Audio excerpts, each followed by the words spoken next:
அனைவருக்கும் வணக்கம். Tamil audio books சேனலுக்காக கதைகள் வாசிப்பது KS பிரியா. அறிவு கதைகள் 100. கதை 35. நமக்கு நாமே எதிரி.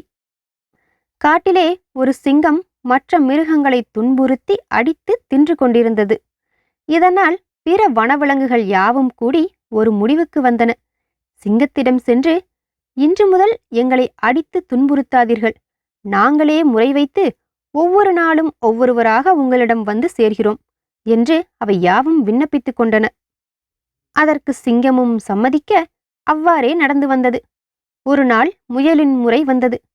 அது சிங்கத்தை கொல்ல திட்டமிட்டு தாமதமாகவே சென்றது. சிங்கம் காரணம் கேட்க, இந்த காட்டில் வேறு ஒரு சிங்கம் என்னை தின்ன வந்தது. நான் ஓடிப்போய் அதனிடமிருந்து தப்பி வர தாமதமாயிற்று என்று விளக்கியது. அதை கேட்ட சிங்கம் வெகுண்டு, அச்சிங்கத்தை காட்டு என முயல் பின் தொடர்ந்து சென்றது. முயல் ஒரு கிணற்றை காட்டி, இதற்குள் ஒளிந்திருக்கிறது அந்த சிங்கம் என்று சொன்னதும் இந்த சிங்கம் எட்டிப் பார்த்தது. சிங்கத்தின் நிழல் பாலுங்கிணற்று நீரில் தெரியவே அதுவே தன் எதிரி என எண்ணி கிணற்றுக்குள் பாய்ந்து உயிர் நீத்தது. இது ஒரு நீதிக்கதை. இந்த கதை எல்லோருக்கும் தெரியும். ஆனால் நம்மில் பல பேர் இந்த கதையின் நீதியை பற்றி சிந்திப்பதில்லை. தனக்கு தானே எதிரி என்பதை சிங்கம் உணராததால்தான் அழிந்தது. மனிதரில் பலர் நமக்கு நாமே எதிரி என்பதை இன்னும் உணரவில்லை. சிங்கம் தண்ணீரில் தன் உருவத்தை பார்த்து எதிரி என்று நினைத்து பாய்ந்து இறந்தது.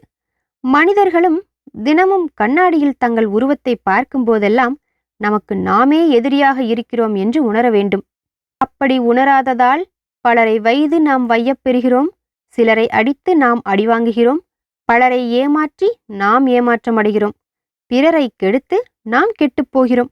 இப்படி பார்க்கும்போது நமக்கு நாமே எதிரி என்ற உண்மையை மக்கள் என்று உணர்ந்து கொள்ளப் போகிறார்களோ அன்றுதான் அவர்களின் வாழ்வில் ஒரு நல்ல திருப்பமும் ஒளியும் உண்டாகும் என்பது தெளிவாகிறது. இந்த கதை உங்களுக்கு பிடிச்சிருக்கும்.